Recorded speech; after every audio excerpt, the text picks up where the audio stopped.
Assalamualaikum warahmatullahi wabarakatuh. Salam sehat berlimpah rezeki untuk kawan Aceh dimanapun berada. Selamat datang di channel Audio Cerita.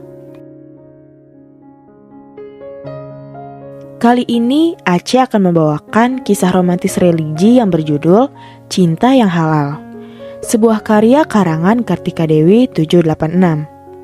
Sebelumnya, Aceh ingin mengucapkan terima kasih yang sebesar-besarnya kepada kakak Artika karena sudah berbesar hati mengizinkan Aceh untuk membacakan cerita karangannya. Juga buat kawan Aceh yang mendengarkan Aceh membawakan cerita ini. Buat kawan Aceh yang ingin membaca ceritanya secara langsung, link cerita asli sudah Aceh sertakan dalam deskripsi ya. Oke, mari kita langsung masuk ke ceritanya.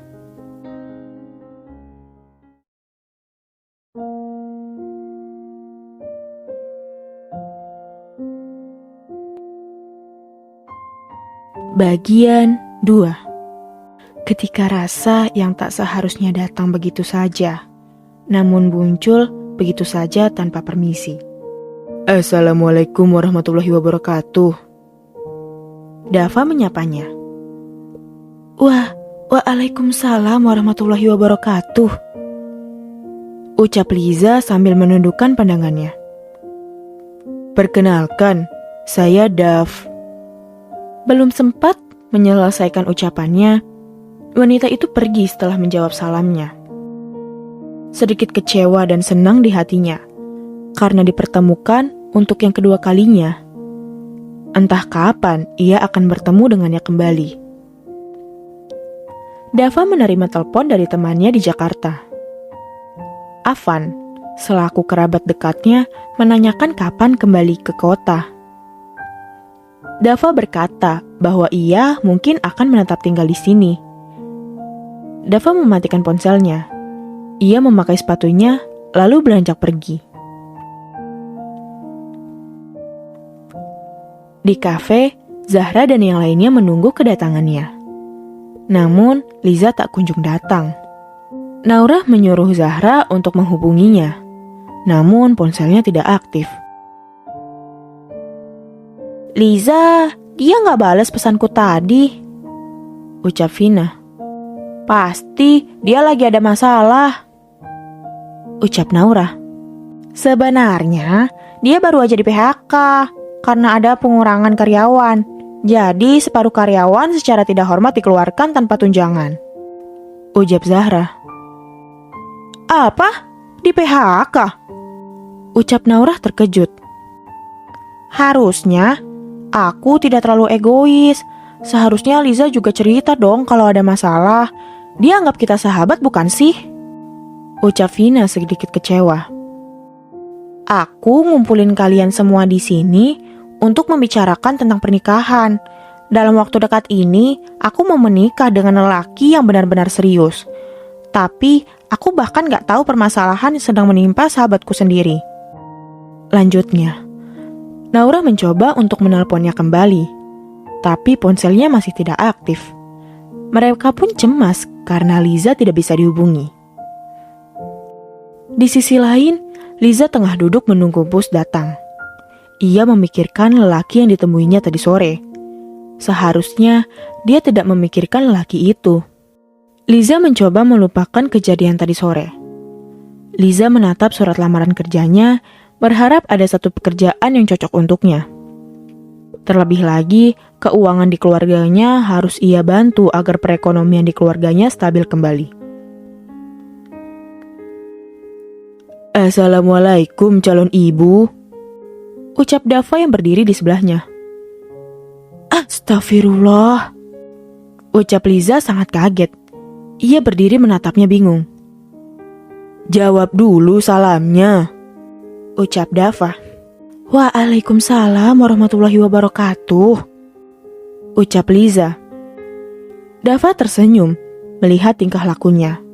Tanpa Liza sadari bahwa waktu sudah menunjukkan pukul 18:10 sore.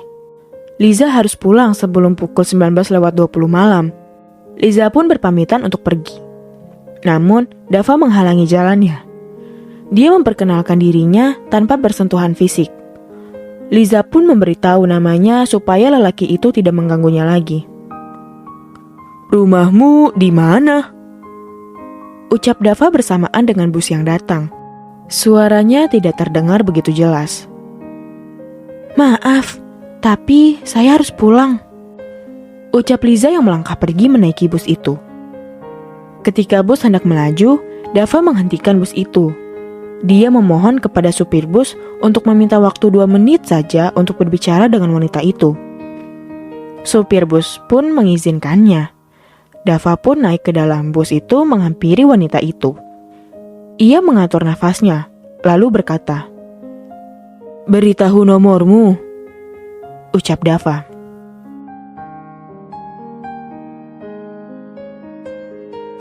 Allah tidak berkata bahwa jalan akan selalu mulus, tapi Ia selalu mencintai kita dengan begitu tulus.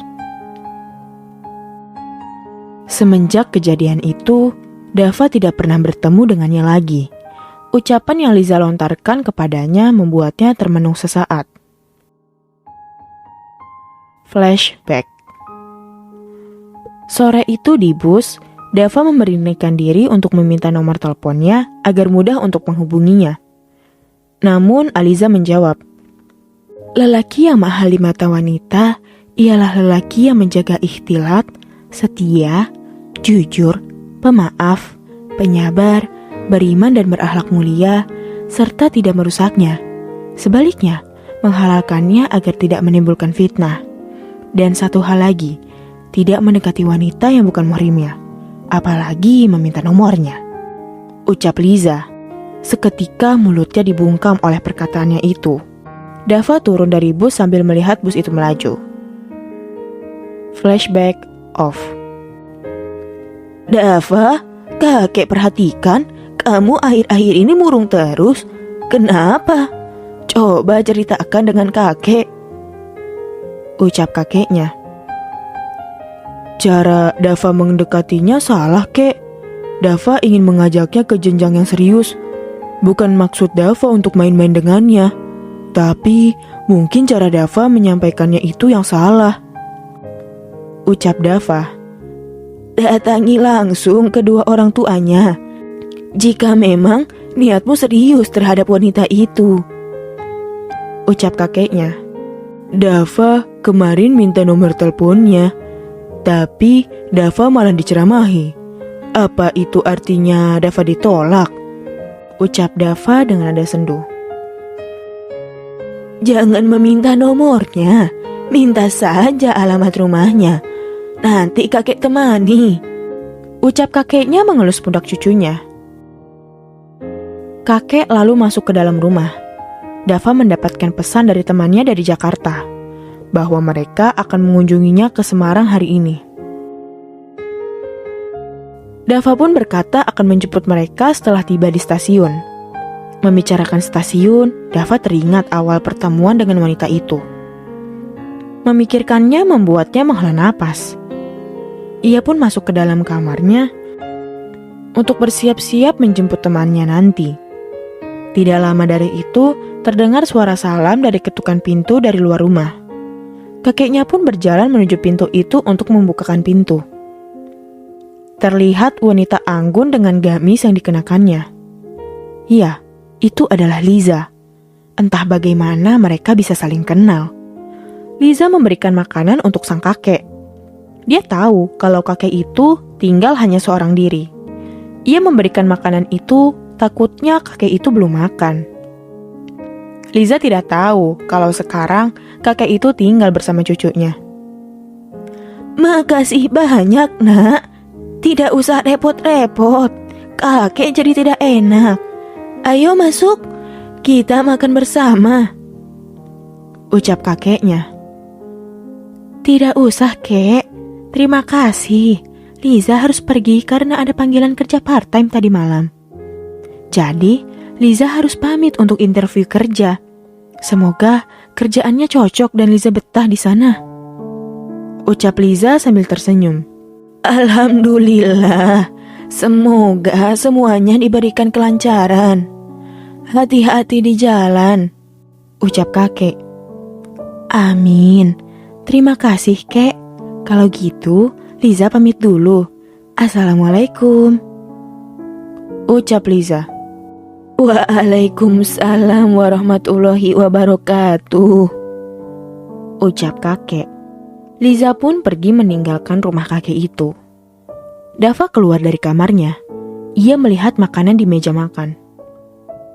Kek, ini siapa yang bawa makanan? Tanya Dava. Wah, ini kan makanan kesukaan Dava. Lanjutnya. Itu, tadi ada wanita yang pernah menolong kakek. Dia datang bawain makanan. Ucap kakek. Wanita? Seumuran sama Dava? Ucap Dava. Lebih tua kamu kayaknya.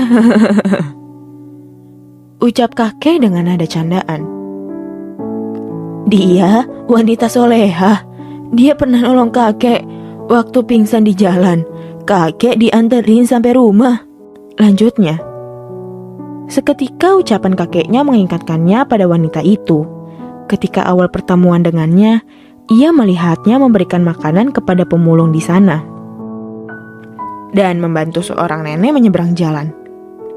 Setiap mengingat kejadian itu, entah kenapa hatinya menjadi senang. Penasaran akan wanita itu. Ia berharap bahwa wanita itu adalah jodoh yang telah Allah tetapkan.